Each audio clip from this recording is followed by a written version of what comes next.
আমরা কিন্তু চলে এলাম দীঘাতে। আর আমাদের বাসে আসতে একদমই প্রবলেম হয়নি পুচকুকে নিয়ে। পুচকু খুব শান্ত মতো ছিল, একদম শান্ত ছেলে, ভদ্র ছেলের মতনই ছিল, কোনো কান্নাকাটি করেনি, কোনো বায়না করেনি। তো ফাইনালি এখন দীঘাতে পৌঁছলাম। আর এখানে পৌঁছে দীঘার হোটেল কিন্তু খুব পাওয়া মুশকিল, একদম মানে পাওয়া যাচ্ছিল না। অনেক কষ্ট করে একটা হোটেল পেলাম। তার আগে দুটো তিনটে রুম দেখেছি, একদমই পছন্দ নয়। আর রুম আন্দাজে কিন্তু হোটেলের ভাড়াটা অনেক বেশি বলছে।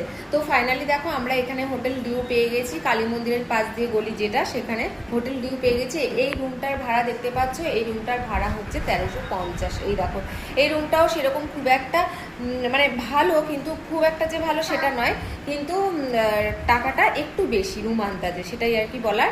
তো যেহেতু এখন দীঘার প্রচুর ভিড় হচ্ছে আর হোটেল পাওয়া মুশকিল হয়ে যাচ্ছে।